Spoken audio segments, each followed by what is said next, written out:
जय हिंद मेरे प्यारे साथियों, स्वागत करता हूं आपके अपने यूट्यूब चैनल टारगेट हब में। मैं एसपी चौधरी एक बार फिर आपके सामने हाजिर हुआ हूं रेलवे ग्रुप डी के साइंस क्वेश्चन के साथ।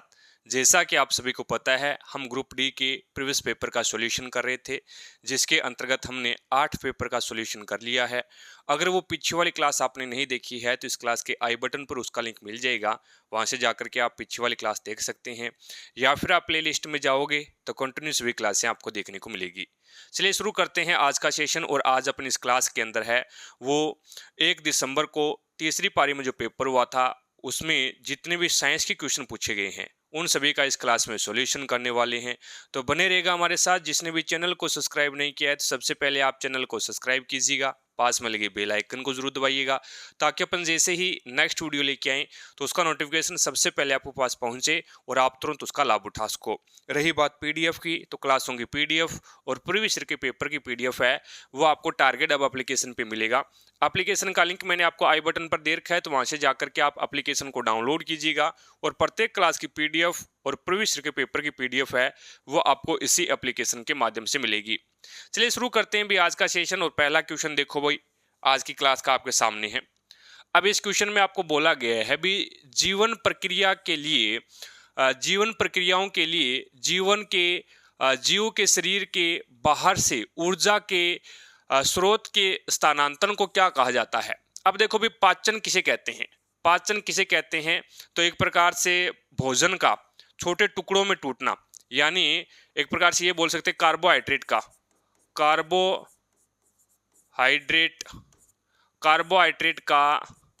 छोटे टुकड़ों में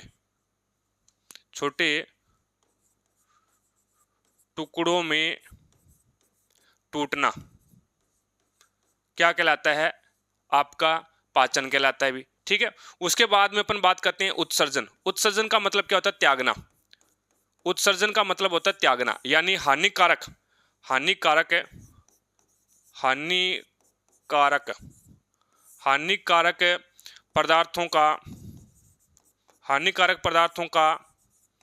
पदार्थों को त्यागना, ये क्या कहलाता है भी, आपका उत्सर्जन कहलाता है भी। ठीक है, और श्वसन क्या कहलाता है, तो श्वसन है वो एक प्रकार से, श्वसन में भी हमें क्या है, एक प्रकार से ऊर्जा मिलती है, लेकिन श्वसन है वो बाहरी रूप से अपन कोई स्थानांतरण नहीं है भी। श्वसन में है वो कोशिका के अंदर, ये किसमें होता है, सेल के अंदर, सेल में ग्लूकोज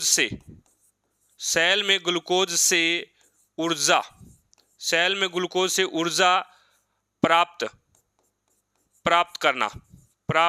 करना क्या कहलाता है, आपका श्वसन कहलाता है भी। श्वसन के अंदर, सेल के अंदर, ये आपका शरीर के अंदर है भी, ये प्रोसेस है वो शरीर के अंदर होती है, शरीर के बाहर नहीं है। अब यहाँ पे बच गया आपका पोषण। पोषण क्या है, देखो भी जीव के शरीर के बाहर से ऊर्जा के स्रोत के रूप में स्थानांतरण, यानी आप ऊर्जा के लिए क्या करते हो, भोजन है, आप ऊर्जा के लिए भोजन को अपने शरीर के अंदर प्रवेश करवाते हो भी। अब भोजन, जो आपने भोजन लिया है ऊर्जा के लिए, वही आपका क्या कहलाता है, पोषण कहलाता है भी। ठीक है, तो यहाँ पे आपके पास में राइट आंसर कौन सा हो जाएगा, बी ऑप्शन है वो आपका बिल्कुल राइट आंसर हो जाएगा भी। पाचन, छोटे टुकड़ों में, भोजन का छोटे टुकड़ों में टूटना क्या कहलाता है, आपका पाचन कहलाता है भी। आगे चलो मैं नेक्स्ट देखो भी। अब इसमें आपको बताना है भी एक वस्तु बिंदु ओ से बिंदु ए तक एक सीधे रास्ते पर चलती है। ठीक है, फिर तुरंत वापस मुड़ती है और वापस आते हुए बिंदु बी पर रुक जाती है, जो कि ओ और ए से, यानी जो कि ओ और ए से 30 मीटर की दूरी पर है, तो तय की गई कुल दूरी और विस्थापन का परिमाण क्रम से क्या होगा। ये देखो भी, ये दो बिंदु है आपके पास में, ये बिंदु ए है, नहीं बिंदु ये आपके पास में ओ है, और यहां से ये बिंदु है वो आपका क्या है, ए है, और दोनों के बीच की दूरी कितनी है अभी, दोनों के बीच की दूरी 100 मीटर है, यानी ये लो भी 100 मीटर है। अब ओ से गया और वापस, ओ से गया ए पे और ए से वापस है वो अब आ रहा है, और बीच रास्ते में आपको क्या मिल गया, बीच रास्ते में आपको बी पॉइंट मिल गया, इस बी पॉइंट पे आपके रुक गया। अब इसने बोला है भी जो ओ और ए से, जो कि ओ और ए से 30 मीटर की दूरी पर है, यानी जो ओ और यानी ए से 30 मीटर की दूरी पर है, तो यहां से और यहां तक की जो दूरी है वो आपके पास में कितनी है, 30 मीटर है। ये चीज आप ध्यान में रखना, नोट कर लेना। चीजें समझ में आ गई। अब इसने क्या है भी, बी पे रुका है तो टोटल दूरी बतानी है। पहले आपको कुल दूरी बतानी है भी, कुल दूरी कितनी है, तो ओ से ए पे गया 100 मीटर, और ए से वापस ए पे आया, बी पे आया तो कितना हो गया, 30 मीटर। तो टोटल दूरी है वो आपके पास में कितनी होगी, टोटल जो दूरी कितनी होगी आपके पास में, 130 मीटर। देन उसके बाद में आपको बताना है डिस्प्लेसमेंट यानी विस्थापन। विस्थापन कितना हो गया, तो विस्थापन क्या होता है, तो विस्थापन होता है आपका प्रारंभिक दूरी और अंतिम दूरी के बीच का, प्रारंभिक बिंदु और अंतिम बिंदु के बीच की सीधी दूरी क्या कहलाती है, आपकी विस्थापन कहलाती है। तो प्रारंभिक बिंदु आपका ये था और अंतिम बिंदु है वो आपका ये है, और इन दोनों के बीच की सीधी दूरी आपकी क्या कहलाती है, विस्थापन कहलाती है। तो इन दोनों के बीच की जो सीधी दूरी है वो आपके पास में कितनी है, 70 है। तो ये लो भी 70। तो यहाँ पे आपके पास में दूरी का कितना आ जाएगा, 130 मीटर आ जाएगा, और विस्थापन है वो आपके पास में 70 आ जाएगा। राइट आंसर कौन सा हो जाएगा, ये आपका बी जो ऑप्शन है वो आपका बिल्कुल करेक्ट हो जाएगा। भी चीजें समझ में आ गई। आगे देखो, मैं नेक्स्ट देखो भी, एक धावक 175 मीटर त्रिज्या वाले वर्तीय पथ पर एक चक्कर 35 सेकंड में पूरा करता है। एक चक्कर के बाद औसत वेग क्या होगा, ये आपको बताना है। भी देखो, ये एक आपका क्या है, वर्त है, और इस वर्त के ऊपर है वो धावक ने, ये मान लो भी यहां से, यानी इसे ए बिंदु से उसने दौड़ना शुरू किया, और इस ए बिंदु से दौड़ना शुरू किया और वापस ए बिंदु पे आ जाएगा तो एक चक्कर हो जाएगा। ठीक है, वापस ए बिंदु पे आ गया। अब इसका क्या है, औसत वेग निकालना है। त्रिज्या आपको आर कितनी दे रखी है, आर दे रखी है आपको 175। ठीक है, अब आपको सोल आउट कुछ भी नहीं करना है इसके अंदर। देखो यहां पे क्या पूछा है, औसत वेग पूछा है। आपको पता है औसत वेग का फॉर्मूला क्या होता है, औसत वेग बराबर होता है आपके पास में कुल विस्थापन और कुल विस्थापन बटा कुल समय, यही आपके पास में औसत वेग होता है। अब देखो भी, मेरे को ये बताओ विस्थापन कितना हुआ यहाँ पे, अभी अपन करके आए हैं। अभी विस्थापन क्या होता है, तो प्रारंभिक दूरी और अंतिम दूरी, प्रारंभिक बिंदु और अंतिम बिंदु के बीच की जो सीधी दूरी होती है वो आपका क्या कहलाता है, विस्थापन कहलाता है। बिंदु ए से एक इंसान ने दौड़ना शुरू किया और एक चक्कर पूरा किया, इसका वापस ए पे आ गया, तो इसका जो विस्थापन हुआ वो कितना हुआ, तो सर जी 0। विस्थापन है वो कितना हुआ, 0 हुआ, और टोटल जो टाइम लगा वो 35 सेकंड का लगा। ये लो भी 35 सेकंड। तो यहाँ पे 0 के अंदर आप 35 का भाग लगाओगे तो आपके पास में 0 मीटर पर सेकंड है वो इसका औसत वेग आ जाएगा, जो कि यहाँ पे आपका एक नंबर जो ऑप्शन है वो आपका बिल्कुल करेक्ट हो जाएगा। भी चीजें समझ में आ गई। आगे चलो मैं, तो यहाँ पे जो आपका डिस्प्लेसमेंट है वो क्या है भी, 0 मीटर है भी डिस्प्लेसमेंट। आगे देखो भी, नेक्स्ट आपके सामने है। अब इसमें आपको बताना है भी फसल संरक्षण प्रबंधन में कीटनाशकों के उपयोग द्वारा को नियंत्रित किया जाता है, किसको कंट्रोल किया जाता है भी। देखो भाई, यहाँ पे विषाणुओं का जो कंट्रोल किया जाता है, वो विषाणुनाशक के द्वारा किया जाता है। विषाणुनाशक के द्वारा है वो आप किसका कंट्रोल कर सकते हो, विषाणुओं का कंट्रोल कर सकते हो भी। ठीक है, वायरस का। कवकों का कंट्रोल कैसे करोगे, कवकनाशी से करोगे भी। कवकनाशी से है वो आप कवकों का कंट्रोल कर लोगे भी। और खरपतवार नाशी है आपका, जो कि खरपतवार नाशी, इससे है वो आप किसका कंट्रोल करोगे, खरपतवारों का कंट्रोल कर लोगे। ठीक है, और कीटनाशक से है वो आप किसका कंट्रोल करोगे, कीटनाशकों से आप कीटों का कंट्रोल कर लोगे भी। ठीक है, तो ये आपका 9वीं क्लास की जो 12th जो साइंस की एनसीईआरटी है उसमें 12 नंबर जो चैप्टर है ना, वहां से ये क्वेश्चन उठाया गया है भी। ठीक है, तो विषाणुओं का विषाणुनाशक के द्वारा, कवकों का कवकनाशी के द्वारा, और खरपतवारों का है वो खरपतवार नाशी के द्वारा है, और कीटों का जो कंट्रोल है वो आप कीटनाशकों के द्वारा करोगे भी। आगे देखो भी, नेक्स्ट आपके सामने है। चलती बस में कल वाले पेपर वाला आ गया। चलती बस में खड़ा एक यात्री अचानक बस के रुकने पर आगे की ओर गिर जाता है, यह निम्नलिखित में से किस नियम को दर्शाता है। देखो भी, बस चल रही है तो बस के अंदर जो व्यक्ति खड़ा है वो, यहाँ पे अपन बात करें तो बस के अकॉर्डिंग तो वो स्थिर है, बस के अकॉर्डिंग तो वो क्या है, एक प्रकार से जो उसके साथी हैं उसके अकॉर्डिंग तो वो स्थिर खड़ा है भी, ठीक है। लेकिन अगर अपन बात करें भी बाहर के अगर कोई डिस्टेंस लें तो उसके अकॉर्डिंग है वो बस के साथ में वो क्या है, गतिशील है, बस के साथ में है वो गतिशील अवस्था में है। जब ड्राइवर ने क्या किया, ब्रेक लगाया, जब ड्राइवर ने ब्रेक लगाया तो वो क्या है भी बस के अकॉर्डिंग तो वो गतिशील है और वो गतिशील ही रहना चाहेगा। और बस के ड्राइवर ने ब्रेक लगा दिया तो इसका मतलब क्या हो गया, वो उस रुकने का क्या करेगा, विरोध करेगा। और उसे ही अपन क्या बोलते हैं, जड़त्व का नियम बोलते हैं। यानी अगर कोई वस्तु गतिशील है तो वो गतिशील रहना चाहेगी, अगर कोई वस्तु है वो स्थिर है तो वो स्थिर रहना चाहेगी भी। और बाहरी बल जो लग रहा है उसके ऊपर उसका क्या करेगी, वो विरोध करेगी। उसे ही अपन क्या बोलते हैं, जड़त्व का नियम कहते हैं। और ये आपका क्या है, ये आपका गति का फर्स्ट नियम है भी। गति का तीसरा नियम आपको क्रिया प्रतिक्रिया का नियम मिलेगा भी। क्रिया प्रतिक्रिया का नियम है वो आपका तीसरा नियम है इसे, ठीक है। और इसके अंदर जैसे एग्जाम्पल की मैं बात करूं तो पानी में तैरना, कल वाली कक्षा के अंदर हमने यहाँ पे बात की थी। पानी में कोई व्यक्ति तैर रहा है तो वो क्रिया प्रतिक्रिया का बल लग रहा है वो इसके ऊपर, ठीक है। जैसे बंदूक से आपने गोली चलाई, जैसे चोट लगना भी क्रिया प्रतिक्रिया का नियम है। और जैसे आपने क्या है भी नाव से किनारे पे छलांग लगाई है तो वो भी आपका क्रिया प्रतिक्रिया का नियम हो जाएगा भी। उसके बाद में न्यूटन की गति का पहला नियम जिसे अपन क्या बोलते हैं, जड़त्व का नियम बोलते हैं भी। उससे अपन क्या बोलते हैं, जड़त्व का नियम, इसे अपन जड़त्व का नियम बोलते हैं। और जड़त्व के नियम, और आपका ये भी ध्यान में रखना भी, जड़त्व होता है ना आपका, जड़त्व होता है वो समानुपाती होता है किसके, द्रव्यमान के। जिसका जितना ज्यादा द्रव्यमान होगा उसका उतना ही ज्यादा क्या होगा, जड़त्व होगा भी, ठीक है। उसके बाद में यहाँ पे न्यूटन का दूसरा नियम है। और ये क्वेश्चन है वो आपका एएलपी में पूछा गया है, एएलपी और टेक्नीशियन ग्रेड 3 में, कि संवेग में परिवर्तन की दर, याद रखना, नोट करना इस चीज को, संवेग में परिवर्तन की दर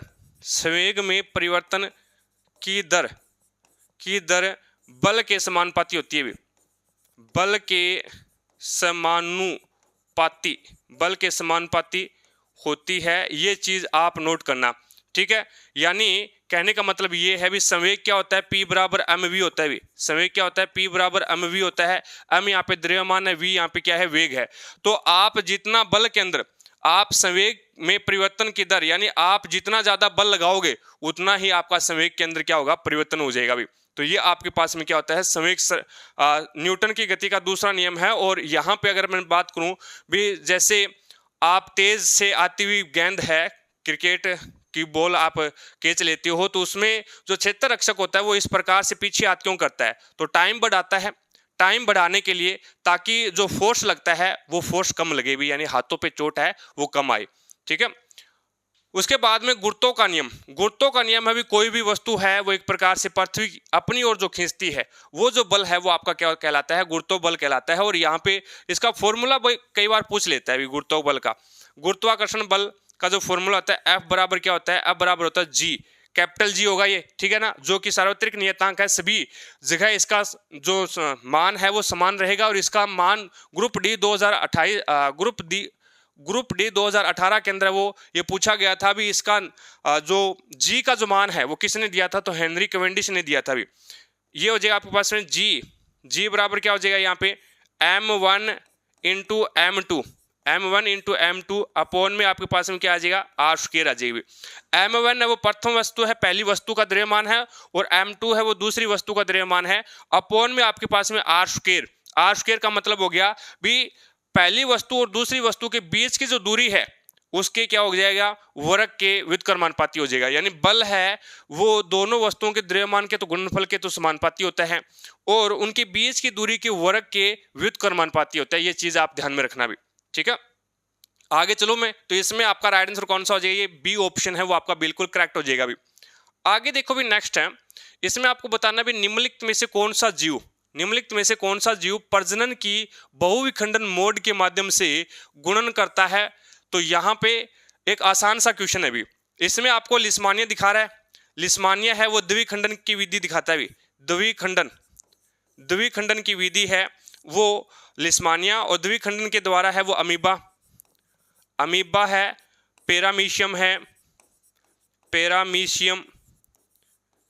ठीक है, अमीबा, पैरामीशियम, देन उसके बाद में लिस्मानिया, ये सारे के सारे किसके द्वारा जनन करते हैं, तो द्विखंडन विधि के द्वारा जनन करते हैं भी। ठीक है, गार्डन मटर है, ये आपका एक प्रकार से क्या है, ये युग्मक के द्वारा युग्मक जनन करता है, या फिर ये बोल सकते हैं लैंगिक जनन होता है। डायरेक्ट लिख लो यार, लैंगिक, इसमें क्या होता है भी, लैंगिक जनन होता है, सेक्सुअल रिप्रोडक्शन होता है भी इसमें, लैंगिक जनन होता है। हिबिस्कस है, ये भी एक आपका क्या है, एक प्रकार से पुष्प का पादप है भी, ये भी क्या है, पुष्प, इस पे भी पुष्प पाए जाते हैं भी, पुष्प का पादप है। और इसमें भी क्या होता है, सेक्सुअल रिप्रोडक्शन होता है, यानी लैंगिक जनन होता है भी। बच गया कौन सा, प्लाज्मोडियम। प्लाज्मोडियम में जो जनन होता है वो बहुविखंडन होता है भी, बहुविखंडन के द्वारा है वो इसमें जनन होता है। कैसे, जैसे देखो भी, ये आपका एक प्लाज्मोडियम है, ये आपका क्या है, एक प्लाज्मोडियम है। सबसे पहली प्रक्रिया क्या होगी प्लाज्मोडियम में भी, सबसे पहले केंद्रक है ना, केंद्रक, उसका विभाजन होगा भी।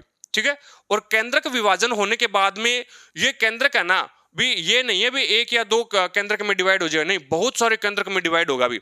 इसके अंदर जो ये आपका केंद्रक है, ये बहुत सारे केंद्रक के अंदर है वो इस प्रकार से डिवाइड हो जाएगा भी। एक या दो में होता तो उसको नाम अपन क्या दे देते, द्विखंडन, ये नाम दे देते। अब इसको बहुविखंडन नाम क्यों दिया है, क्योंकि इसका जो एक केंद्रक है वो बहुत सारे केंद्रक में डिवाइड हो जाएगा।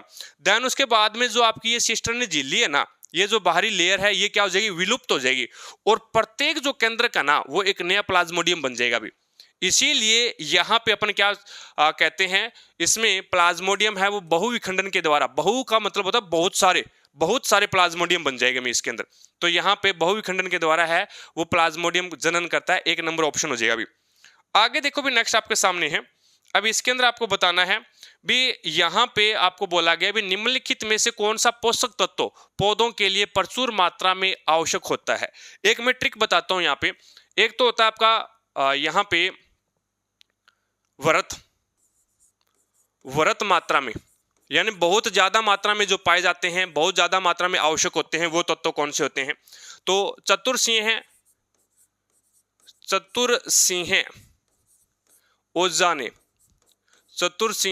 ओझा ने पर्वत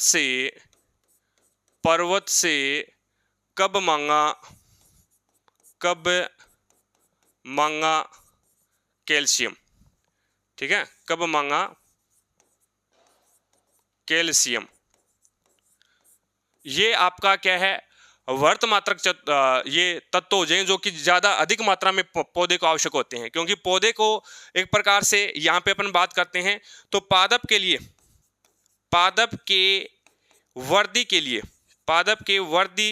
के लिए कितने तत्वों की आवश्यकता होती है, तो 17 तत्वों की आवश्यकता होती है भी। और मुख्य रूप से आपके पास में यहाँ पे जो क्रांतिक तत्व होते हैं, एनपीके, ये आपके क्रांतिक तत्व है, नाइट्रोजन, फास्फोरस और पोटेशियम।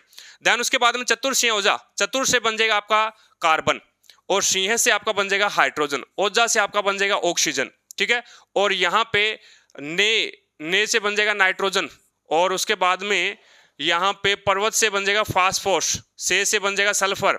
ठीक है, और कब से बन जाएगा पोटेशियम, और मांगा से बन जाएगा मैग्नीशियम, और कैल्शियम का कैल्शियम आ जाएगा भी। ये आपके पास में क्या है, वर्तमात्रिक तत्व है भी, यानी बहुत ज्यादा मात्रा की आवश्यकता होती है इसकी। उसके बाद में अपन बात करते हैं कम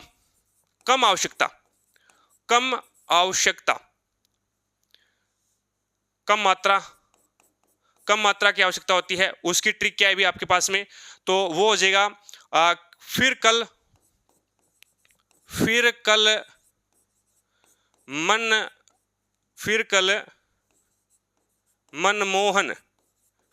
मनमोहन की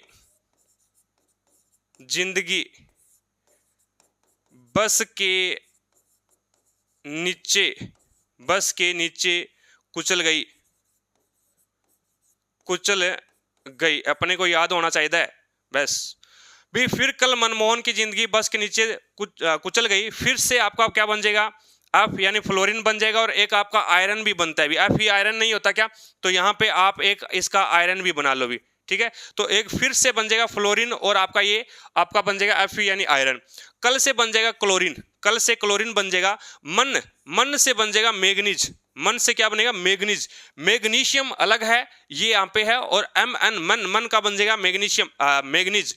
और मोहन से बन जाएगा मोलिब्डेनम, ठीक है। उसके बाद में जिंदगी का बन जाएगा जिंक, जिंदगी का जिंक बन जाएगा। बस से बोरोन बन जाएगा भी आपका, ठीक है। और नीचे से आपका निकल बन जाएगा, नीचे से निकल बन जाएगा Na से निकल, ठीक है। देन उसके बाद में कुचल से बन जाएगा कॉपर, कुचल से क्या बन जाएगा आपका कॉपर। तो ये है आपके कम मात्रा में जो यूज होते हैं किसके द्वारा, पौधे के द्वारा। और क्रांतिक तत्व किसे कहते हैं, तो NPK नाइट्रोजन फास्फोरस और पोटेशियम को क्रांतिक तत्व कहते हैं। अगर इन तत्वों की अगर आप पौधे के पास में अगर मात्रा कम है तो इसका मतलब यहाँ पे पौधा जीवित नहीं रहेगा भी। अगर ये आपके पास में अगर ठीक ठाक है भी कम है, कोई दिक्कत नहीं, काम चल जाएगा। अगर इन तीनों के अलावा अगर मात्रा कम है तो काम चल जाएगा, लेकिन यहाँ पे अगर इनकी मात्रा कम है तो इसका मतलब है भी पौधा डेड हो जाएगा भी। ये क्रांतिक तत्व कहते हैं भी, ठीक है। और वैसे 17 तत्वों की आवश्यकता होती है पौधे को। तो यहाँ पे जिंक किस में आ गया, जिंक आपका इसमें आ गया भी, ठीक है। और लोहा आपका यहाँ पे आ गया। उसके बाद में फास्फोरस कॉपर है, ये कुचल गई, इसे कॉपर बन गया भी। उसके बाद में फास्फोरस, तो फास्फोरस आपका ये रहा भी, पर्वत से फास्फोरस बन जाएगा। तो ये आपका क्या हो जाएगा, वर्त मात्रिक हो जाएगा, यानी ज्यादा मात्रा में आवश्यकता होगी पौधे को। इसकी चीजें समझ में आ गई, कोई दिक्कत नहीं, आगे चलूं मैं। ये लो भी, ये क्वेश्चन है, इलेक्ट्रॉन नाभिक के चारों ओर एक निश्चित पथों पर परिक्रमण करते हैं, जिन्हें क्या कहा जाता है भी, जिन्हें क्या कहा जाता है। तो ये आपका सबसे पहले अगर मैं बात करूं यहाँ पे भी, ये बात बोली किसने थी भी, इलेक्ट्रॉन नाभिक के चारों ओर एक निश्चित पथों पर परिक्रमण करते हैं यानी घूमते हैं। ये बात किसने बोली थी, तो ये बात नील्स बोर ने कहा था भी। नील्स बोर ने बोली थी कब, 1913 के अंदर, 1913 में। और नील्स बोर ने बोला था, यानी नील्स बोर ने परमाणु के स्थायित्व के बारे में बताया था, स्थायित्व के बारे में बताया भी, ठीक है। क्या बताया था भी, उससे पहले आपका जे थॉमसन आ गया था 1904 में, लेकिन उन्होंने क्या है भी एक प्रकार से आवेश की बात बोली थी। तरबूज मॉडल बोला जाता है, प्लम पुडिंग मॉडल 1904 के अंदर है, वो आपका जे थॉमसन ने दिया था। उसके बाद में रदरफोर्ड आते हैं 1911 के अंदर, लेकिन रदरफोर्ड भाई साहब परमाणु के स्थायित्व के बारे में नहीं बता पाए भी, परमाणु स्थायी किस प्रकार से रहता है। अब नील्स बोर ने परमाणु के स्थायित्व के बारे में बताया था, और नील्स बोर ने ये बोला भी, जो आपके नाभिक तो होता ही है, और नाभिक के बाहर है वो आपके जो एक प्रकार से इलेक्ट्रॉन है, वो नाभिक के बाहर एक वर्ताकार पथ में है, वो गति करते हैं। और नाभिक के बाहर यानी परमाणु के अंदर है वो 4 कक्षाएं पाई जाती है, 4 कक्षाएं या फिर कक्षा को क्या बोलते हैं अपन, कोष या फिर कोष पाए जाते हैं। और क्या नाम दिया था, के, एल, एम और एन। यानी सबसे कम ऊर्जा का कोष कौन सा होगा, के होगा, फिर एल होगा, फिर एम होगा, और सबसे ज्यादा ऊर्जा का कोष कौन सा होगा, एन होगा भी, ठीक है। तो ये 4 कक्षाओं के बारे में किसने बताया था, नील्स बोर ने बताया था भी। और इन कक्षाओं के अंदर है वो सबसे यहाँ पे सबसे यानी 2 इलेक्ट्रॉन, इसमें अधिकतम इलेक्ट्रॉन 2 हो सकते हैं, इसमें अधिकतम इलेक्ट्रॉन 8 हो सकते हैं, इसमें अधिकतम इलेक्ट्रॉन 18 हो सकते हैं, और इसमें अधिकतम इलेक्ट्रॉन है वो 32 हो सकते हैं। अब कोषों में आप अधिकतम इलेक्ट्रॉन ज्ञात करने का फॉर्मूला भी कई बार पूछ लेता है भी, 2n की स्क्वायर ये होता है भी। n यहाँ पे क्या है, नंबर ऑफ है आपका कक्षाएं है भी। ये पहली कक्षा है, पहले नंबर की, ये 2 नंबर की है, ये 3 नंबर की, और ये 4 नंबर की है। तो यहाँ पे जो आपका परिक्रमा करते हैं वो किस में करते हैं भी, तो ये कोष या फिर कक्षक में करते हैं भी। इलेक्ट्रॉन है वो कोष या फिर कक्षक के अंदर है, वो गति करते हैं। तो आपका बी ऑप्शन है वो बिल्कुल राइट आंसर हो जाएगा। न्यूक्लियॉन्स क्या होता है, न्यूक्लियॉन्स नाभिक होता है भी, नाभिक। और नाभिक के अंदर है वो आपको क्या मिलेगा, तो नाभिक के अंदर है वो प्रोटॉन प्लस में न्यूट्रॉन मिलेगा भी आपको, प्रोटॉन प्लस में न्यूट्रॉन। यानी नाभिकीय या फिर न्यूक्लियॉन कण किसे कहा जाता है, ये भी क्वेश्चन पूछा जाता है भी। तो प्रोटॉन और न्यूट्रॉन को न्यूक्लियॉन कण बोला जाता है, क्योंकि ये नाभिक के अंदर पाए जाते हैं भी। परमाणुीय कण किसे कहा जाता है, तो परमाणुीय कण के अंदर तीनों आ जाएंगे, प्रोटॉन, न्यूट्रॉन और इलेक्ट्रॉन, ठीक है। परमाणु के अंदर तीनों पाए जाते हैं, लेकिन नाभिक में 2 ही पाए जाते हैं भी। आगे चलूं मैं, दीर्घवर्ताकार पथ की बात किसने बोली थी, तो यहाँ पे 1919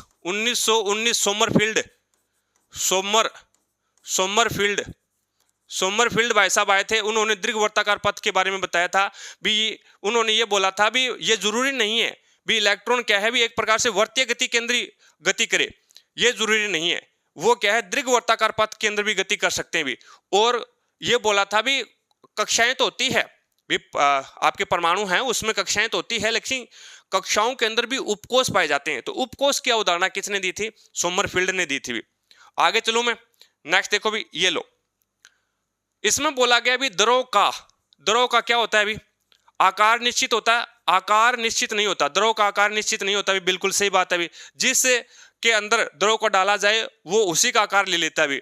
और आयतन निश्चित नहीं होता, तो ये बात गलत है भी। द्रव का क्या होता है? द्रव का यहां पे मैं तीनों का लिख देता हूं भी। ये आपका ठोस है, ये आपका ठोस है, ठोस का आकार निश्चित है, ठीक है, आकार भी निश्चित है। वह आयतन, वह वॉल्यूम आयतन है, ये भी आपका क्या है? निश्चित है। इसका सब कुछ निश्चित है भी, ठीक है। उसके बाद में द्रव की अगर मैं बात करूं, द्रव में आकार है वो आपका अनिश्चित है, आकार निश्चित नहीं है। द्रव को अगर द्रव को मैं गिलास में डालता हूं तो गिलास का आकार ले लेगा, अगर द्रव को बाल्टी में डालता हूं तो बाल्टी का आकार ले लेगा, यानी उसका आकार निश्चित नहीं है। वह आपका जो आयतन है वो निश्चित है भी, इसका आयतन है वो वॉल्यूम है वो निश्चित है। गैस का कुछ भी निश्चित नहीं है भी। गैस है उसका न तो आकार निश्चित है और न ही आयतन निश्चित है। गैस का कुछ भी निश्चित नहीं है भी। तो यहां पे देख लो भी, द्रव का आकार निश्चित होता है और आयतन आकार निश्चित नहीं होता भी, ठीक है। आकार निश्चित होता है और आयतन निश्चित नहीं होता, नहीं, आकार निश्चित नहीं होता लेकिन आयतन निश्चित होता है। तो आपका डी ऑप्शन है वो बिल्कुल सही हो जाएगा, कोई दिक्कत नहीं है इसमें, ठीक है। आगे देखो भी, नेक्स्ट है, निम्नलिखित में से कौन सा अधातुओं का सामान्य भौतिक गुणधर्म क्या है? अधातु का सामान्य भौतिक गुणधर्म क्या है? याद रखना, यह क्वेश्चन पूछा जाता है। अधातुओं के जो ऑक्साइड होते हैं वो एक प्रकार से किस प्रकृति के होते हैं? तो अधातुओं के ऑक्साइड है वो आपके कौन सी प्रकृति के होंगे भी? अम्लीय प्रकृति के होंगे, ये ध्यान में रखना भी। अम्लीय प्रकृति के, ये क्वेश्चन पूछा जाता है भी, अम्लीय प्रकृति के होंगे। कैसे? ऐसे कैसे याद रखोगे? ऐसे अधातु है और ऐसे अम्लीय रहेगा भी, ठीक है। और उसके बाद में अगर मैं बात करूं धातुओं के जो ऑक्साइड है, ऑक्साइड वो कौन सी प्रकृति के होते हैं? तो वो आपका क्षारीय प्रकृति के होते हैं भी। ये चीज ध्यान में रखना, नोट करना इसको, क्षारीय प्रकृति के क्वेश्चन पूछा गया है भी ये, ठीक है। उसके बाद में अपन बात करते हैं, यानी अधातुओं में उच्च गलनांक और क्वथनांक होता है क्या? नहीं होता भी। उच्च गलनांक और क्वथनांक है वो धातुओं में होता है भी, ये आपका धातु में होता है, उस धातु के अधातु के अंदर नहीं होता भी। अधातु में न तो उच्च गलनांक होता है और न ही उच्च क्वथनांक होता भी, ठीक है, ये धातु के अंदर होता है। धुंधला रूप और गैर चमकदार, एक बार इसको होल्ड पे रखो। अघातवर्धनीयता और तन्यता, तो ये गुण है वो आपका धातु में पाया जाता है भी। ये गुण आपका धातु में पाया जाता है, अधातु में नहीं पाया जाता है। यानी अघातवर्धनीयता का मतलब होता है पतली चादर के रूप में बनाना। पतली चादर के रूप में बनाना आपका क्या कहलाता है? अघातवर्धनीयता कहलाता है। और ये सबसे ज्यादा जो गुण है वो सोने में पाया जाता है, सोने में, ठीक है। और तन्यता का मतलब होता है पतले तार के रूप में, पतले तार के रूप में। और पतले तार के रूप में है वो, ये सबसे ज्यादा गुण है वो सोने में पाया जाता है। 1 ग्राम सोने से है वो आप 2 किलोमीटर लंबा तार है वो बना सकते हैं सोने के अंदर। ये आपकी एनसीईआरटी बोलता है भी, सोना, ठीक है। तो तन्यता का मतलब होता है पतले तार के रूप में खींचना, और अघातवर्धनीयता का मतलब होता है भी पतली चादर के रूप में बनाना। ये आपका धातु के अंदर पाया जाता है, अधातु में ये गुण नहीं होता भी। उच्च विद्युत चालकता सबसे ज्यादा है वो चांदी में होती है भी। सबसे ज्यादा किस में होती है? चांदी। और चांदी एक क्या है? आपकी धातु है।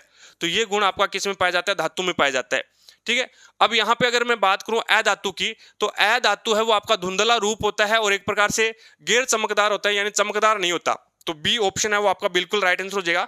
लेकिन कुछ एक अपवाद है, जैसे हीरा है वो आपका अधातु है, चमकदार है, अपवाद है, ठीक है। जैसे सफेद फास्फोरस, जिसे अपन शमशान की आग बोला जाता है, सफेद फास्फोरस है उसे अपन क्या बोलते हैं? शमशान की आग बोलते हैं भी, ठीक है। वो रात को चमकता है। और उसके बाद में आयोडीन है, उसमें भी चमक पाई जाती है भी, ये अपवाद है। तो यहाँ पे आपका बी ऑप्शन है वो बिल्कुल करेक्ट हो जाएगा, कोई दिक्कत नहीं है। आगे चलो मैं, ये लो भी, नहीं, ठीक है। अब ये आपका एक एनसीईआरटी कोर्स है भी, जो भी इच्छुक कैंडिडेट है वो इसका लाभ उठा सकते हैं। चीज़ें मैं बता देता हूँ इसके अंदर। एनसीईआरटी कोर्स के अंदर है वो आपको 9th और 10th की जो साइंस की एनसीईआरटी है, साइंस की एनसीईआरटी बुक है, उसका लाइन टू लाइन आपको यहाँ पे सॉल्यूशन दिया जा रहा है विद प्रीवियस ईयर क्वेश्चन के साथ में आपको ये चीज़ें समझाई जा रही है भी। ठीक है भी, आपको पता है भी रेलवे के अंदर, चाहे वो रेलवे ग्रुप डी हो, चाहे वो एएलपी हो, चाहे वो टेक्नीशियन ग्रेड 3rd हो, तीनों के अंदर है वो साइंस में लाइन टू लाइन क्वेश्चन कहाँ से उठाए जा रहे हैं, एनसीईआरटी से उठाए जा रहे हैं। तो क्यों ना हम भी एनसीईआरटी को बढ़िया तरीके से तैयार कर लें। यानी पढ़ना एक अलग चीज है, समझना एक अलग चीज है। आपको अगर ये बता दिया जाए भी यहां से ये क्वेश्चन आएगा, वो चीज आप नहीं भूल पाओगे। और अगर आप उसको डायरेक्ट पढ़ के चले गए तो वो आपको याद रहे, इसकी कोई गारंटी नहीं है।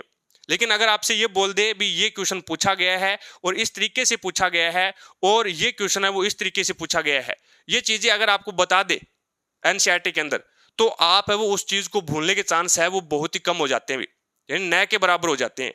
तो उन्हीं चीजों को मद्देनजर रखते हुए आपका ये साइंस का एनसीईआरटी कोर्स है वो यहाँ पे बनाया गया है। इसके ऊपर 3-4 क्लासें हैं, वो एक प्रकार से डेमो के रूप में रखी गई है। अगर आप वो क्लासें देखोगे तो आप इस कोर्स के बारे में बेहतर जान पाओगे भी। ठीक है, चलो मैं आगे। ये लो भी, ये है निम्नलिखित में से कौन सी जीवन प्रक्रिया किसी जीव के जीवन को बनाए रखने के लिए आवश्यक नहीं है। अब यहां पे अगर थोड़ा सा भी गलती करते हो ना तो इस क्वेश्चन के अंदर पक्का मार खाओगे भी। कैसे? इसने क्या बोला है, कौन सी जीवन प्रक्रिया किसी जीव के जीवन को बनाए रखने के लिए आवश्यक नहीं है। अब देखो भी, जीवन को बनाए रखने के लिए आवश्यक नहीं है।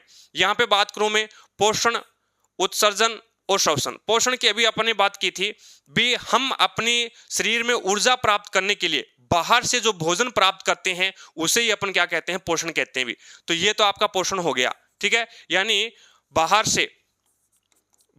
से लिया जाने वाला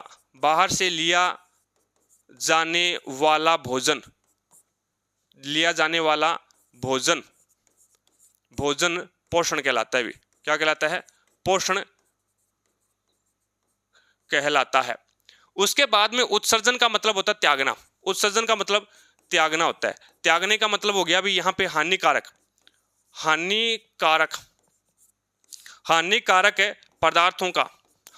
है पदार्थों का त्यागना। ठीक है, जो कि शरीर के लिए क्या होते हैं, महत्वपूर्ण नहीं होते भी।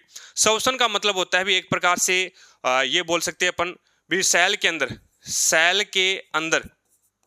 के अंदर ग्लूकोज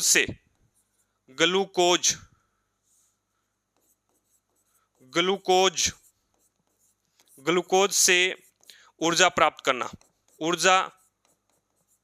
करना। और प्रजनन का मतलब होता है एक प्रकार से संतति उत्पन्न करना। अब देखो भी, कौन सा कारक है जो एक जीव को जीवित रहने के लिए या फिर जीवित बनाए रखने के लिए आवश्यक नहीं है। अब यहाँ पे पोषण, अगर कोई जीव है वो बाहर से भोजन प्राप्त नहीं करेगा तो कब तक जीवित रह सकता है? जीवित नहीं रहेगा। अगर बाहर से भोजन प्राप्त नहीं करेगा तो कब तक जीवित रहेगा? तो इसके बगैर तो जीवित रह ही नहीं सकता। ठीक है भी, शरीर को तो ऊर्जा की आवश्यकता होती है, शरीर को चलाने के लिए ऊर्जा की आवश्यकता होती है। उसके बाद में उत्सर्जन, अगर वो हानिकारक पदार्थों का त्याग नहीं करेगा तो वो वैसे मर जाएगा भी। अगर हानिकारक पदार्थों का त्याग नहीं करता है तो जीव है वो इस प्रकार से मर जाएगा भी। ठीक है, और श्वसन नहीं करेगा तो उसके अंदर है वो एक प्रकार से जो ग्लूकोज होती है उससे वह वो ऊर्जा नहीं प्राप्त कर पाएगा। यानी एक प्रकार से जो हम बाहर से भोजन ले रहे हैं वो हमारे शरीर के अंदर ग्लूकोज के रूप में गया और फिर हम श्वसन कर रहे हैं तो उसके द्वारा है वो हमें ऊर्जा मिल रही है। तो अगर अपन श्वसन नहीं करेंगे तो हम वैसे मर जाएंगे भी। लेकिन प्रजनन अगर कोई जीव प्रजनन नहीं करता है, अगर नई संतति उत्पन्न नहीं करता है तो भी वो जीवित रहेगा भी। अगर वो, यानी प्रजनन किसके लिए आवश्यक है? तो प्रजनन अपनी पीढ़ी को बनाए रखने के लिए आवश्यक है, लेकिन एक जीव को जीवित रहने के लिए आवश्यक नहीं है।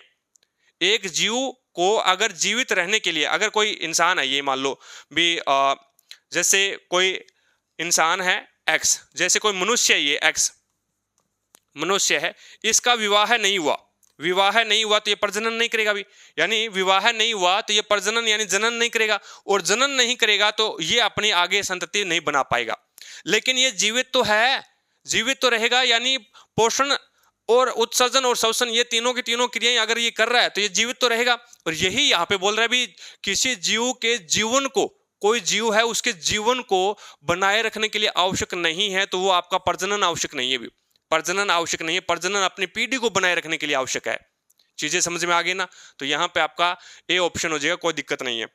आगे देखो भी नेक्स्ट है, इसमें बताना भी श्रेणी क्रम में व्यवस्थित समान प्रतिरोध आर वाले 10 प्रतिरोधकों का कुल प्रतिरोध कितना है ये आपको बताना है। देखो भी श्रेणी क्रम को अपन यहाँ पे सीरीज बोलते हैं, और इसमें अपन आर इक्विवेलेंट है वो किस प्रकार से तुल्य प्रतिरोध कैसे निकालते हैं, तो तुल्य प्रतिरोध निकालते हैं R1 प्लस में R2 प्लस में R3 प्लस में R4, और इस प्रकार से है वो अपन क्या करते हैं, जोड़ते जाते हैं भी। ये है आपका कौन सा, श्रेणी क्रम के अंदर। अब श्रेणी क्रम के अंदर है वो आपके पास में 10 प्रतिरोधक और प्रत्येक का आर प्रतिरोध है भी, प्रत्येक का प्रतिरोध कितना है भी, आर है। तो ये लो भी आर प्लस में आर प्लस में आर प्लस में इस प्रकार से जोड़ते जाएंगे, और कितने हैं, 10 प्रतिरोधक है। तो यहाँ पे जो तुल्य प्रतिरोध आएगा आपके पास में वो कितना आ जाएगा, 10 आर आ जाएगा भाई। 10 प्रतिरोध है तो 1 2 3 4 5 6 7 8 9 10, तो 10 प्रतिरोध हो गया, तो आपका जो तुल्य प्रतिरोध होगा वो कितना हो जाएगा, 10 आर आ जाएगा भाई। तो यहाँ पे आपका राइट आंसर कौन सा हो जाएगा, ये 10 आर, यानी बी जो ऑप्शन है वो आपका बिल्कुल करेक्ट हो जाएगा भाई, 10 से आर हो जाएगा भाई। इसमें ए और सी दोनों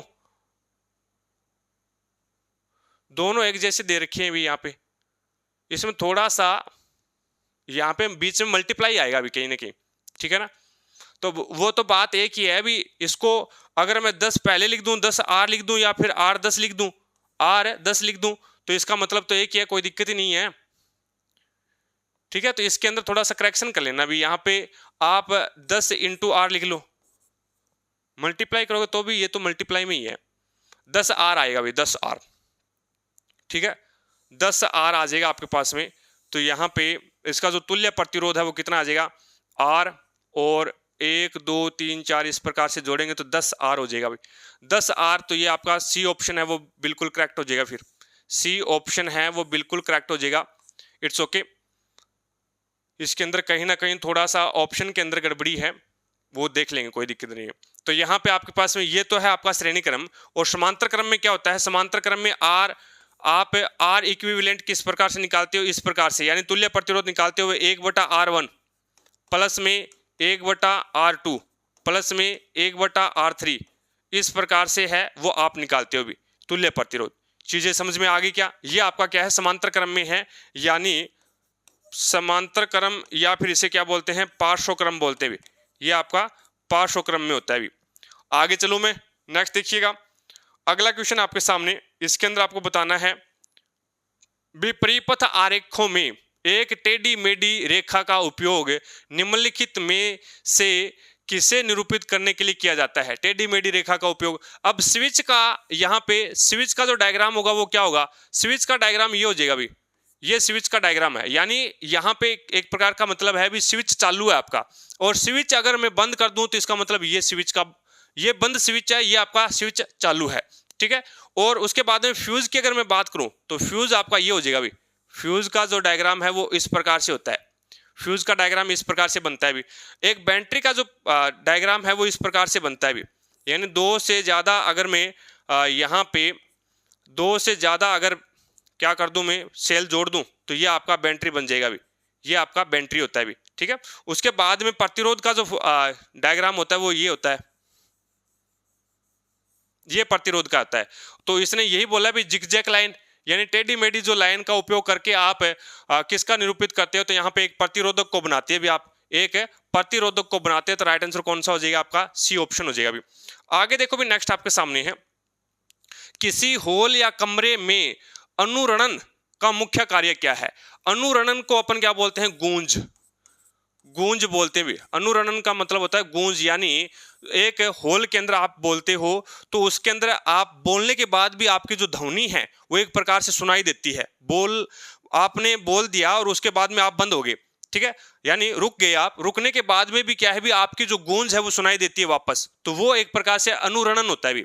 अब अनुरणन का मुख्य कार्य क्या होता है भी, जो ठोस सतह यानी ध्वनि का, ये हो जाएगा ध्वनि का ठोस सतह से टकराकर या फिर ठोस सतह से परावर्तन होने की प्रक्रिया क्या कहलाती है, अनुरणन या फिर गूंज कहलाती है भी, या फिर इसे बोल सकते हैं गूंज। ठीक है, एक प्रकार से परावर्तन होता है भी ध्वनि का, यानी टकरा के ध्वनि है वो वापस आती है, और कई बार इतना ज्यादा परावर्तन होता है कि आपकी ध्वनि स्पष्ट रूप से श्रोता सुन नहीं पाता भी। ठीक है, तो यहां पे आपके पास में बताना भी कोई होल है या फिर कमरा है, उसके अनुरणन का मुख्य कारण क्या होता है, क्या कारण है भी उसकी गूंज आती है, क्या कारण है उसका प्रतिध्वनि सुनाई देती है हमें। तो यहाँ पे मृदु पदार्थों द्वारा ध्वनि का अवशोषण, तो मृदु पदार्थ अगर ध्वनि का अवशोषण कर लेते हैं तो वहां पे आपकी ध्वनि टकरा करके वापस नहीं आएगी भी, ध्वनि है वो टकरा करके वापस नहीं आएगी, ये आपका अनुरणन का कारण नहीं है, ये अनुरणन होने का कारण नहीं है। ये अनुरणन अगर हो रहा है तो उसका एक प्रकार से अपन ये बोल सकते हैं भी सुझाव है। ठीक है, तो ये नहीं हो सकता। वायु तापमान में परिवर्तन, वायु तापमान के अंदर परिवर्तन है वो उतना ज्यादा प्रभाव नहीं डालेगा भी अनुरणन में। उसके बाद में कठोर पृष्ठों से ध्वनि का बहुप्रावर्तन, ये है आपका कठोर पृष्ठों से, जैसे छत है, दीवार है, ठीक है, उससे टकरा करके ध्वनि वापस आना, वो क्या कहलाता है आपका, वो अनुरणन या फिर बहुप्रावर्तन कहलाता है। आपका राइट आंसर कौन सा हो जाएगा, सी ऑप्शन हो जाएगा अभी। ठीक है, ध्वनि तरंगों का बंकन से है वो आपका अनुरणन नहीं होगा अभी, परावर्तन नहीं होगा अभी। चीजें समझ में आ गई, तो यहाँ पे आपका राइट आंसर कौन सा हो जाएगा, सी ऑप्शन हो जाएगा अभी। आगे देखो भी नेक्स्ट है, अब इसमें कई बार ये भी पूछ लिया जाता है, ग्रुप डी 2018 में पूछा गया था भी अनुरणन से बचने के लिए आप क्या कर सकते हैं, तो बड़े पर्दों का यूज करोगे आप, यानी बहुप्रावर्तन हो रहा है, ध्वनि स्पष्ट रूप से सुनाई नहीं दे रही श्रोता को, तो उसके लिए है वो आप वहां पे बड़े पर्दे लगा दो भी। ठीक है, एक प्रकार से तो आप है वो कुछ हद तक है वो उस चीज को रोक सकोगे भी। आगे देखो भी नेक्स्ट आपके सामने है, संक्षारण क्या है, संक्षारण क्या है भी बताओ। संक्षारण लोहे का जब संक्षारण होता है, लोहे का जब संक्षारण होता है तो क्या बनता है, मिट्टी बनती है, एक प्रकार से जंग लग जाता है, और जंग लगने के बाद में जंग है वो वापस मिट्टी बन जाती है। तो लोहे का यानी संक्षारण से अपन वापस कोई चीज प्राप्त कर सकते हैं क्या, यानी लोहे पे जंग लगा और जंग लगने के बाद में उस जंग से है वो अपन वापस लोहा प्राप्त कर सकते हैं, कदापि नहीं कर सकते। तो इसका मतलब क्या है भी, नया पदार्थ बन गया, नया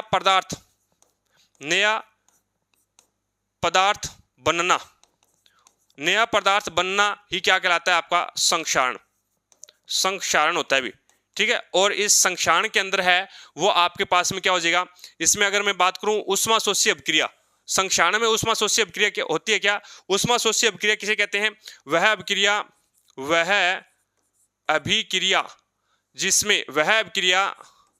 जिसको करवाने के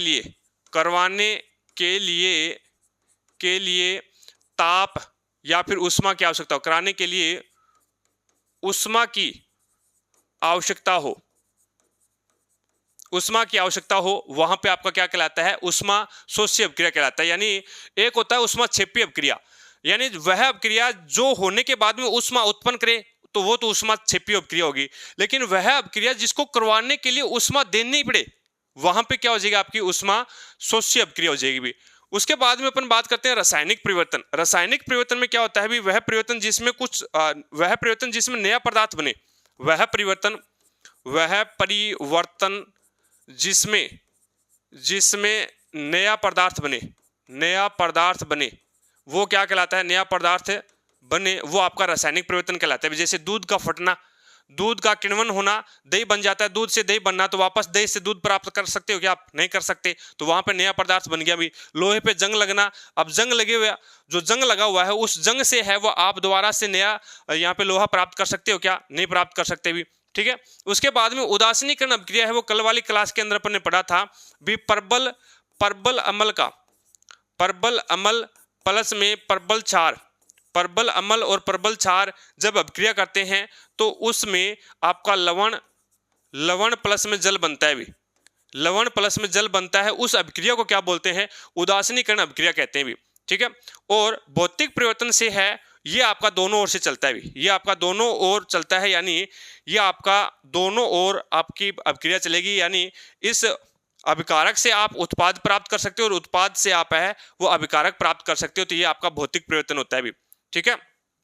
तो इसके अंदर क्या है, संक्षारण में क्या होता है, लोहे का एक प्रकार से जंग लगना, और ये कौन सी अभिक्रिया, तो ये आपकी रासायनिक अभिक्रिया हो जाएगी भी, ये आपकी रासायनिक अभिक्रिया हो जाएगी, तो बी ऑप्शन है वो आपका बिल्कुल करेक्ट हो जाएगा भी। आगे चलो मैं नेक्स्ट देखो भी, इसमें आपको बताना भी गोल्जी उपकरण निम्नलिखित में से किस अंग से संबंधित है। गोल्जी उपकरण है वो कौन से अंग से संबंधित है, ये आपको बताना है।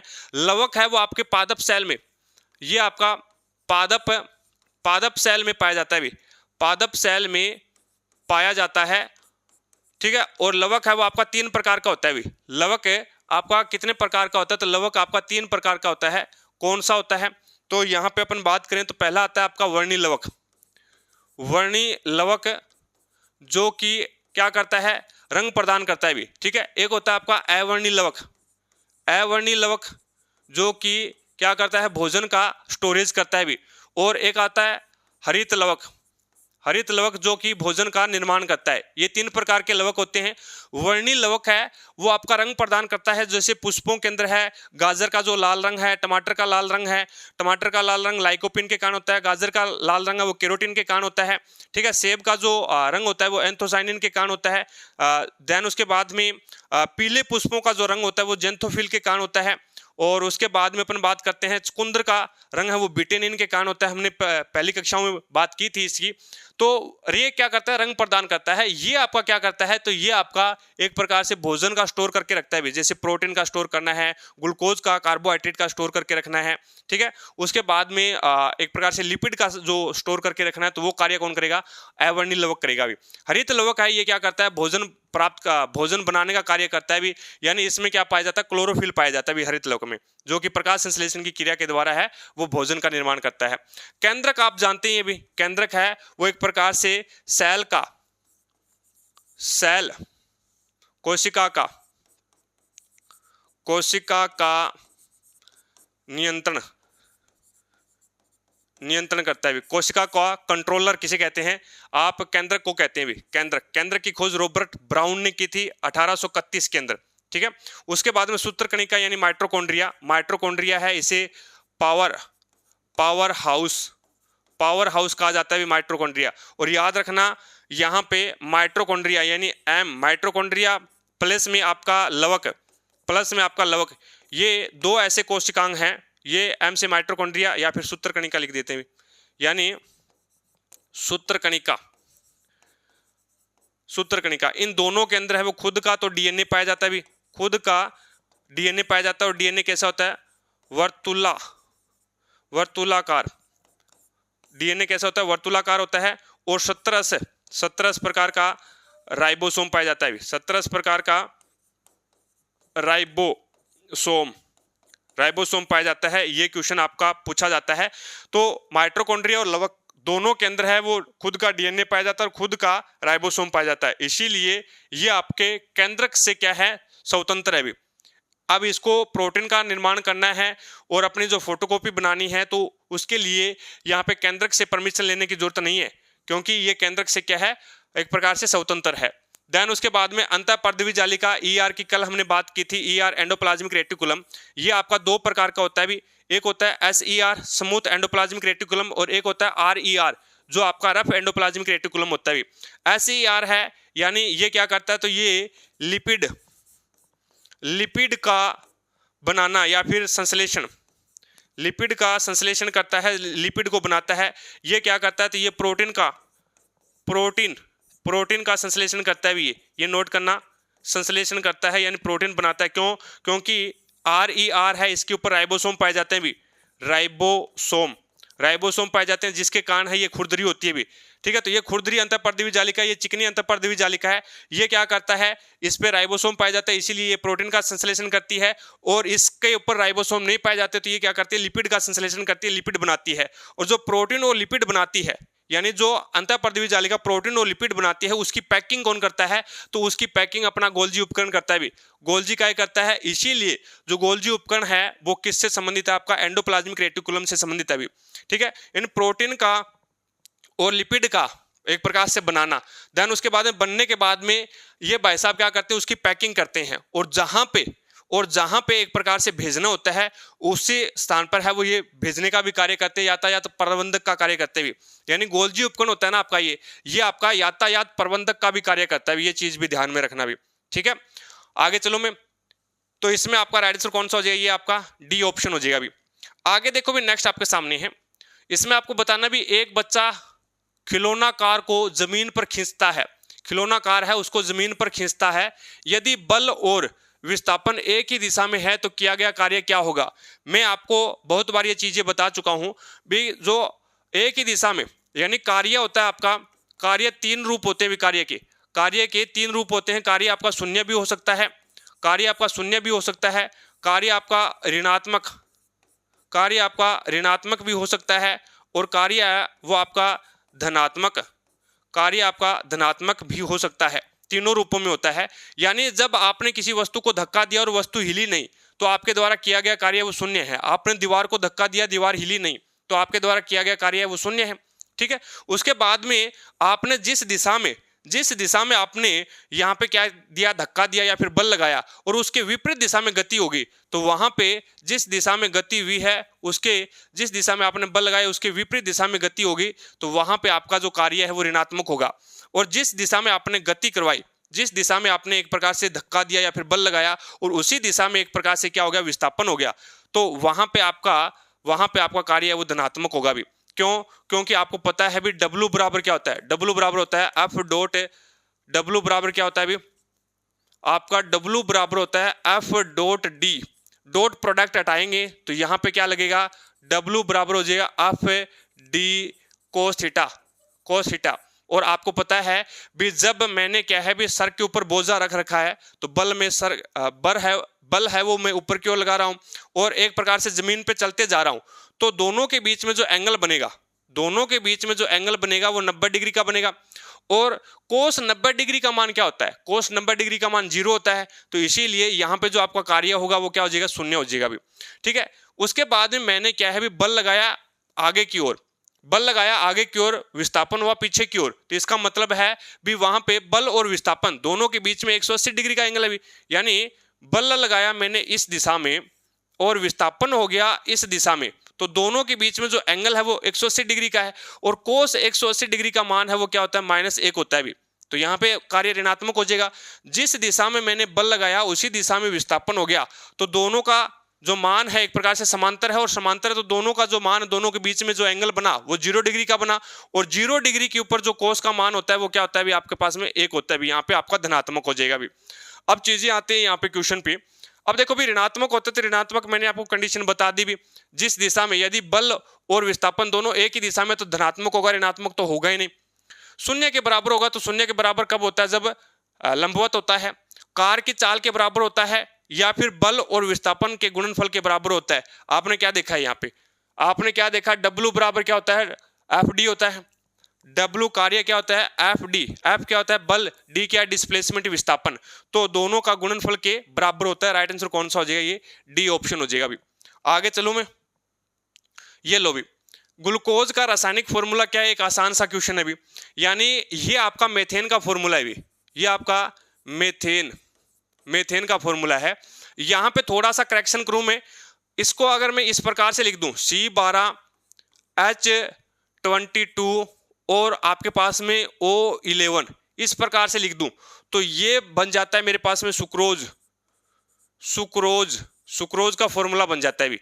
ठीक है, और उसके बाद में CH3COOH, ये आपका क्या है, एसिटिक अम्ल है भी, एसिटिक अम्ल, ये आपका एसिटिक अम्ल आ जाएगा भी। और ये आपका क्या है, ग्लूकोज है, ये आपका ग्लूकोज है। ठीक है, ये आपका ग्लूकोज का फॉर्मूला। तो राइट आंसर कौन सा हो जाएगा, डी ऑप्शन है वो आपका बिल्कुल करेक्ट हो जाएगा भी। आगे देखो भी, नेक्स्ट आपके सामने है, इसमें आपको बताना है भी तंत्रिका कोशिका में कोशिका काय से जुड़े कई छोटे शाखित भाग या प्रक्रियाएं होती है जिन्हें क्या कहा जाता है? बताओ भी, जिन्हें क्या कहा जाता है? द्रुमिका यानी डेंड्रोइट, या फिर अक्ष तंतु यानी एक्सोन, या फिर तंत्रिका शिरा, या फिर केंद्रक। मैं यहाँ पे एक डायग्राम बनाऊं तंत्रिका तंत्र का, थोड़ा सा वीक बनेगा भाई, ज्यादा अच्छा तो नहीं बना पाऊंगा मैं, लेकिन ये है भी, अपन समझ लेंगे चीजें।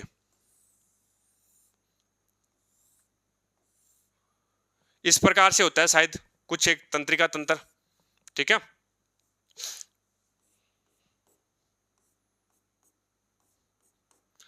साथ साथ में क्लासों को लाइक कर दिया करो यार, लाइक करो, शेयर करो, ठीक है, लाइक और शेयर किया करो क्लासों का। अब देखो भी, ये है, अब यहां पे ये क्या है भी? ये तो आपका केंद्रक है। ये क्या है? आपका केंद्रक है। ये जो आपकी एक प्रकार से इसने बोला है भी, छोटे कोशिका काय कौन सा है? ये आपका कोशिका काय है भी, ये पूरा का पूरा है, यानी ये जो भाग है आपका, ये भाग है, ये आपका पूरा पूरा भाग है, वो आपका कोशिका काय है। और कोशिका काय से जुड़े छोटे छोटे ये जो आपके शाखित शाखा के रूप में जो फंटे हुए हैं, उस भाग को अपन क्या बोलते हैं? द्रुमिका बोलते हैं भी। इस भाग को अपन क्या बोलते हैं? इस भाग को अपन बोलते हैं द्रुमिका या फिर डेंड्रोइट। ये क्वेश्चन है वो आपका पूछा गया था भी, द्रुमिका का कार्य क्या है? यानी तंत्रिका कोशिका के अंदर है, वो एक प्रकार से सूचना को प्राप्त करने का कार्य कौन करता है? सूचना को प्राप्त करने का कार्य कौन करता है? तो द्रुमिका, यानी ये सूचना प्राप्त करने का कार्य करती हुई, ये सूचना प्राप्त करने का कार्य कौन करता है? ये आपका द्रुमिका करती है। और ये होता है आपका एक्सोन। एक्सोन क्या करता है? तो एक्सोन है वो सूचना को आगे पहुंचाने का कार्य कौन करता है? एक्सोन करता है भी, ठीक है। तो ये आपका एक्सोन है, ये आपका केंद्रक है, और ये जो भाग है ये पूरा का पूरा आपका कोशिका काय है भी। ये क्या है? आपका कोशिका काय हो जाएगा। चीजें समझ में आ गई? तो ये आपका डेंड्रोइट होता है, जो कि सूचना को प्राप्त करने का कार्य करता है। ये सूचनाएं प्राप्त करता है, एक्सोन आगे पहुंचाता है। देन उसके बाद में यहाँ पे विद्युत आवेग, यहाँ पे क्या आ जाता है? सिनेप्स। यहाँ पे दो तंत्रिकाओं को जोड़ने का कार्य कौन करता है? तो याद रखना, सिनेप्स है ना, ये दो तंत्रिकाओं को जोड़ने का कार्य करता है, जहां पे सूचनाओं को एक विद्युत आवेग के माध्यम से सिनेप्स दरार को पार करवाया जाता है भी, ठीक है। तो यहाँ पे सिनेप्स है वो आपका क्या है? दो तंत्रिकाओं को जोड़ने का कार्य करता है भी। तो इसमें आपका राइट आंसर कौन सा हो जाएगा? 1 नंबर ऑप्शन हो जाएगा भी। आगे देखो भी, नेक्स्ट है बोहर के परमाणु मॉडल के संबंध में निम्नलिखित में से कौन सा कथन है वो सही है? ये आपको बताना है। बोहर यानी नील्स बोर की बात कर रहा है भी, ये यहाँ पे ढंग से तो ये बोल नहीं रहा, बोहर कर रहा है भी। तो बोहर है वो नील्स बोर 1913 अभी बात करके आए अपन। देखो भी, परमाणुओं के बाहर केवल कुछ विशेष कक्षाओं की अनुमति होती है, जिन्हें इलेक्ट्रॉन की विविक्त कक्षाएं कहा जाता है। ये अपन कल या फिर परसों वाली कक्षा के अंदर वो बढ़िया तरीके से पढ़े थे भी। आगे देखो, एक बार इसको होल्ड पे रखो। आगे देखो भी, विविक्त कक्षाओं में घूमते समय इलेक्ट्रॉन अस्तित्व में नहीं होते। इलेक्ट्रॉन है वो अस्तित्व में नहीं होते, ये बात गलत है। कैसे है मैं आपको बताता हूं भी। नील्स बोर ने क्या किया था भी? परमाणु के स्थायित्व के बारे में बताया था भी। परमाणु है वो एक स्थायी है। किस प्रकार से स्थायी है? इलेक्ट्रॉन उसके चारों ओर किस प्रकार से गति करते हैं उसके बारे में बताया था। यानी विविक्त कक्षाओं का मतलब क्या है? विविक्त कक्षाओं का मतलब अभी एक निश्चित ऊर्जा की कक्षा में चक्कर लगाते हैं भी। इलेक्ट्रॉन है वो एक निश्चित ऊर्जा की कक्षा के अंदर चक्कर लगाते हैं। तो इसीलिए इलेक्ट्रॉन अस्तित्व में क्यों नहीं है भी? एक निश्चित ऊर्जा की यहाँ पे चक्कर लगाते हैं। जिस प्रकार से ये मान लो भी, ये एक कक्षा है, इसमें इलेक्ट्रॉन गति कर रहा है, इसमें इलेक्ट्रॉन है वो एक गति कर रहा है, और इलेक्ट्रॉन गति कर रहा है। तो यहाँ पे इलेक्ट्रॉन एक गति कर रहा है वर्तीय पथ पे, और वर्तीय पथ पे किया गया जो कार्य है वो शून्य होता है। वर्तीय पथ पे किया गया जो कार्य है वो शून्य होता है। क्यों होता है? क्योंकि यहाँ पे जो आपका डिस्प्लेसमेंट यानी विस्थापन है वो 0 है। और आपको पता है भी, W बराबर क्या होता है? FD होता है। W बराबर FD। अगर विस्थापन 0 है, डिस्प्लेसमेंट अगर 0 है, विस्थापन 0 है, तो किया गया कार्य शून्य। और किया गया कार्य शून्य है तो इसका मतलब है भी, इलेक्ट्रॉन की जो ऊर्जा अगर कार्य ही नहीं करेगा इलेक्ट्रॉन, तो इलेक्ट्रॉन के द्वारा जो त्यागी गई ऊर्जा वो 0 है। इलेक्ट्रॉन ऊर्जा त्यागेगा ही नहीं, तो इसीलिए इलेक्ट्रॉन की ऊर्जा कभी नष्ट होगी नहीं। तो ये बोलता है बी, यहाँ पे एक वर्तीय पथ पे है वो इलेक्ट्रॉन है वो गति कर रहे हैं। देन उसके बाद में अगर अपन बात करते हैं तो यहाँ पे जो इलेक्ट्रॉन है वो एक निश्चित ऊर्जा की कक्षा के अंदर चक्कर लगाते हैं भी, ठीक है। अब ये बोलता है भी इलेक्ट्रॉन अस्तित्व में नहीं है, तो ये बात गलत है। परमाणु के भीतर केवल कुछ विशेष कक्षाओं की अनुमति होती है जिन्हें इलेक्ट्रॉन की विविक्त कक्षाएं कहा जाता है। यानी परमाणु के भीतर केवल कुछ विशेष कक्षाओं की अनुमति होती है, विशेष कक्षाओं की अनुमति होती है जिन्हें इलेक्ट्रॉन की विविक्त कक्षाएं कहा जाता है। तो ये बात एक ही है यार, परमाणु के बाहर। ठीक है यार। आगे इसने बोला है भी विविक्त कक्षाओं में घूमते समय इलेक्ट्रॉन ऊर्जा विकिरणित करते हैं, नहीं करते भी। यानी एक निश्चित ऊर्जा की एक निश्चित ऊर्जा की कक्षा में जब इलेक्ट्रॉन गति करता है तो वहां पे ऊर्जा है वो विकिरणित ऊर्जा त्यागता नहीं है। क्यों नहीं त्यागता? क्योंकि इलेक्ट्रॉन के द्वारा किया गया जो कार्य वो शून्य है, और अगर कार्य शून्य है तो उसमें ऊर्जा लगेगी नहीं, तो ऊर्जा त्यागेगा कैसे? ठीक है, तो ये भी बात गलत है। अभी अब इसने बोला भी परमाणु के बाहर, परमाणु है, परमाणु के बाहर केवल कुछ विशेष कक्षाओं की अनुमति होती है जिन्हें क्या कहते हैं भी इलेक्ट्रॉन की विविक्त कक्षाएं कहा जाता है। और यहां पे इसने लिखा भी परमाणु के भीतर केवल कुछ विशेष कक्षाओं की अनुमति होती है जिन्हें इलेक्ट्रॉन की विविक्त कक्षाएं कहा जाता है। एक में तो बाहर है और एक में भीतर है। भी परमाणु के बाहर होती है क्या भी, जो कक्षाएं होती है वो परमाणु के बाहर होती है या फिर भीतर होती है? तो परमाणु के भीतर होती है भी, ये ध्यान में रखना थोड़ा सा। बस बात इतनी है भी, यहाँ पे भीतर लिखा हुआ है, यहाँ पे बाहर है, बाकी चीजें सेम है। तो परमाणु के बाहर कोई कक्षाएं नहीं होती, परमाणु के अंदर कक्षाएं होती है, और परमाणु के अंदर है वो एक प्रकार से क्या होता है, इलेक्ट्रॉन गति करता है। भी चीजें समझ में आ गई, तो इसमें आपका राइट आंसर कौन सा हो जाएगा? सी ऑप्शन हो जाएगा। भी आगे देखो भी, नेक्स्ट आपके सामने है उदासीनीकरण अभिक्रिया में अम्ल से क्या आता है और क्षार से क्या आता है, और उन दोनों के संयोजन से है वो जल अणु का निर्माण होता है। भी यहाँ पे आपको पता है भी अम्ल क्या होता है? एच पॉजिटिव आयन होता है। भी अम्ल है वो आपका एच पॉजिटिव आयन होता है, क्षार होता है वो आपका OH नेगेटिव देता है। भी क्षार है वो OH नेगेटिव देते हैं, और दोनों के विलयन से, दोनों के संयोजन से है वो क्या बनता है? जल बनता है। तो यहाँ पे हाइड्रोजन है, यहाँ पे हाइड्रोजन है, तो क्या बन जाएगा? H2O बन जाएगा। क्या बन जाएगा? H2O जल बन जाएगा। तो क्रम से तो पहले अम्ल आएगा। भी अम्ल में H पॉजिटिव, और यहाँ पे ये आपका सी ऑप्शन है वो बिल्कुल करेक्ट हो जाएगा। भी सी ऑप्शन है वो करेक्ट हो जाएगा, क्योंकि अम्ल से क्या आएगा? H पॉजिटिव आयन आएगा, और प्लस में यहाँ पे क्षार से OH नेगेटिव आयन आएगा, तो ये क्या बन जाएगा आपके पास में? H2O बन जाएगा। भी क्या बनेगा? H2O ये बन जाएगा। सी ऑप्शन है वो आपका बिल्कुल करेक्ट हो जाएगा। भी आगे देखो मैं, नेक्स्ट देखो भी, अब इसमें आपको निम्नलिखित में से किसे समाज में खराब जीवन स्तर में योगदान देने वाला प्रमुख कारक माना जाता है? खराब जीवन स्तर है, जीवन स्तर क्या है? भी यहाँ पे समाज में खराब जीवन स्तर है, और उसके खराब के अंदर योगदान दे रहा है। कौन सा दे रहा है? तो शहरी क्षेत्रों में तकनीकी का अत्यधिक उपयोग, शहरी क्षेत्रों में तकनीकी का अत्यधिक उपयोग है वो जीवन स्तर में खराब, समाज के खराब जीवन स्तर के अंदर योगदान देता है क्या? ये संसाधनों के वितरण में असमानता, तो ये आपका राइट आंसर हो जाएगा। भी यानी संसाधन है, उसके जो भी संसाधन है उसका वितरण में असमानताएं, एक प्रकार से ये आपका क्या हो जाएगा? एक समाज में खराब जीवन स्तर के खराब जीवन स्तर में योगदान दे रहा है। भी एक प्रकार से जो गरीब है वो ज्यादा गरीब बनता जा रहा है, जो अमीर है वो ज्यादा अमीर बनता जा रहा है। क्यों? क्योंकि संसाधनों का वितरण है वो असमान है। भी वहां पे संसाधनों का वितरण है वो समान तरीके से नहीं है। भी ठीक है, तो इसमें आपका बी ऑप्शन है वो आपका बिल्कुल करेक्ट हो जाएगा। भी चीजें समझ में आई क्या? आगे देखो भी, नेक्स्ट आपके सामने इसके अंदर आपको बताना है भी, यहां पे आपको बोला गया है भी एक त्रिभुजाकार कांच के प्रिज्म में कितने आयताकार पार्श्व पृष्ठ होते हैं? मैंने आपको जब कोर्स करवाया था ना, उसके अंदर मैंने बताया था ये क्वेश्चन ALP और टेक्नीशियन के अंदर पूछा गया। भी आपको यह भी पूछा गया था कितने आयताकार पृष्ठ होते हैं और कितने यहाँ पे त्रिभुजाकार पृष्ठ होते हैं। देखो भी, एक प्रिज्म बनाते हैं, और इस प्रिज्म को अपन 3D के अंदर है वो बनाने की कोशिश करते हैं। ये आपका एक प्रिज्म है। भी ठीक है, ये आपका प्रिज्म है, और इस प्रिज्म के अंदर है वो इस प्रकार से, इस प्रिज्म के अंदर है वो आपका इस प्रकार से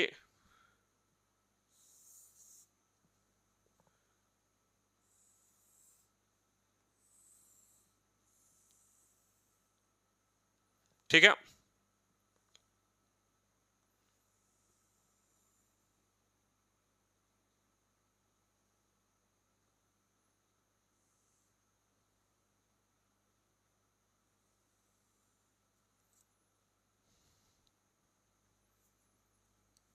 यहां से आपके पास में इस प्रकार से आएगा ये, और यहाँ से आपके पास में इस प्रकार से जाएगा, ये बना है भी आपके पास में।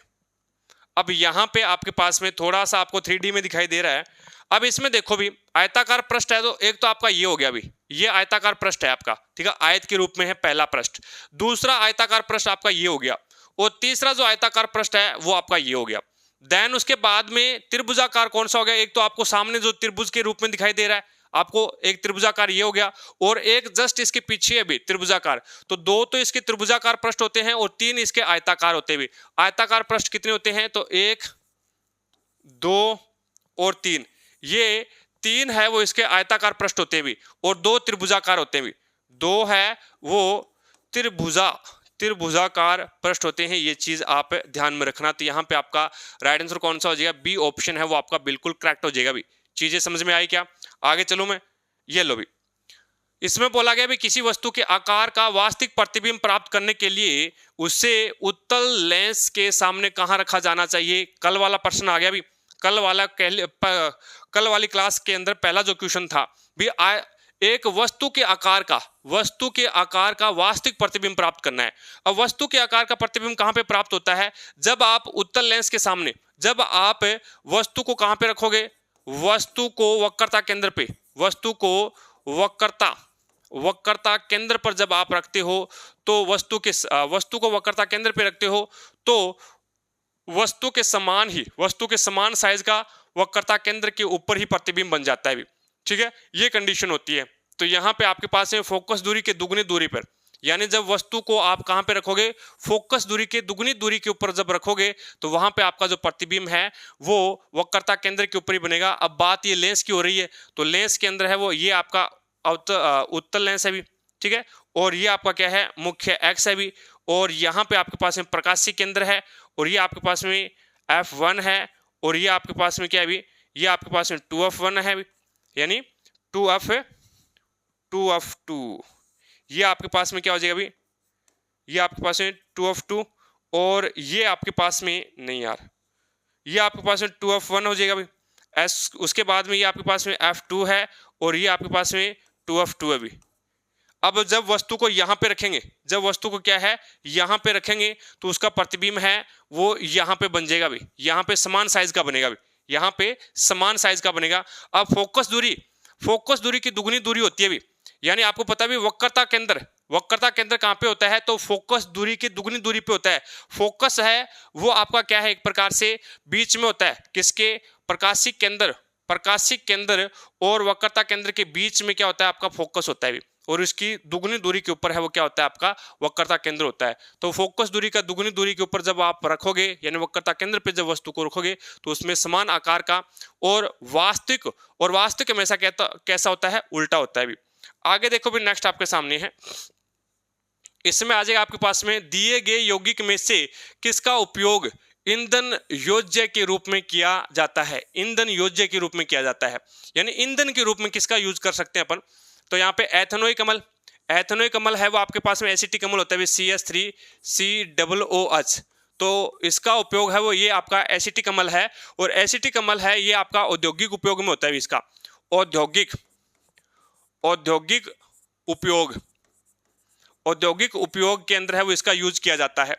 देन उसके बाद में एथेनेल है, ये आपका एल्डिहाइड है, ये आपका एथेनेल है वो आपका CH3 और CHO, ये आपका एल्डिहाइड हो जाएगा भी, ठीक है, एल्डिहाइड समूह जुड़ा हुआ है CHO। यहाँ पे एथेन है वो आपका गैस है, एक प्रकार से प्राकृतिक गैस है CH4, ठीक है, एथेन मेथेन होता है CH4, एथेन होता है आपका C2H6, ये आपका एथेन है भी, ठीक है। उसके बाद में एथेनॉल है वो आपका होता है C2H5OH, ये आपकी शराब है, और ये आपका एक प्रकार से जब इसको प्लस पेट्रोल में मिला दें, इसको पेट्रोल के अंदर जब मिला दें एथेनॉल को, तो ये क्या है, एक प्रकार से कार्बन रहित धुएं के साथ में ये उत्पन्न होती है, एक प्रकार से शुद्ध रूप से, यानी नीली ज्वाला उत्पन्न करेगी, शुद्ध रूप से ये जलती है, तो एक प्रकार से शुद्ध ईंधन बन जाता है ये क्या है, एक प्रकार से शुद्ध ईंधन के रूप में है वो इसका यूज किया जाता है। और ये आपके एक प्रकार से क्या है, गैस है भी एथेन। तो यहाँ पे आपके पास में किसका यूज किया जाएगा, फिर एथेनॉल का यूज करोगे आप। एथेनॉल का यूज है वो आप करोगे जो कि पेट्रोल के साथ में जब मिलाते हैं तो ये एक प्रकार से शुद्ध ईंधन के रूप में यूज की जाती है, यानी एक प्रकार से शुद्ध ईंधन के रूप में, और ये धुआं रहित, कार्बन नहीं और धुआं रहित एक प्रकार से जलती है अभी। ठीक है, तो इसमें आपका डी ऑप्शन है वो आपका बिल्कुल करेक्ट हो जाएगा अभी। तो इस तरीके से हमने है वो आज की क्लास यहाँ पे फिनिश करते हुए सारे के सारे क्वेश्चन बढ़िया तरीके से आपको समझ में आए होंगे। It's okay. तो क्लासों को ज़्यादा से ज़्यादा शेयर किया करो। चैनल पर नए हैं तो चैनल को सब्सक्राइब कर लो, पास में लगे बेल आइकन को जरूर दबा लो, ताकि अपन जैसे ही नेक्स्ट वीडियो लेके आए तो उसका नोटिफिकेशन सबसे पहले आपके पास पहुंचे और आप तुरंत उसका लाभ उठा सको। रही बात पीडीएफ की, तो क्लासों की पीडीएफ और प्रीवियस ईयर के पेपर की पीडीएफ है वो आपको टारगेट हब एप्लीकेशन के ऊपर मिलेगा। एप्लीकेशन का लिंक मैंने आपको आई बटन पर दे रखा है, तो वहां से जाकर के आप एप्लीकेशन को डाउनलोड कीजिएगा और प्रत्येक क्लास की पीडीएफ और प्रीवियस ईयर के पेपर की पीडीएफ है वो आपको इसी एप्लीकेशन के माध्यम से मिलेगी। तो आज की क्लास में इतना ही, मिलेंगे अपन नेक्स्ट क्लास में, तब तक के लिए जय हिंद, जय भारत।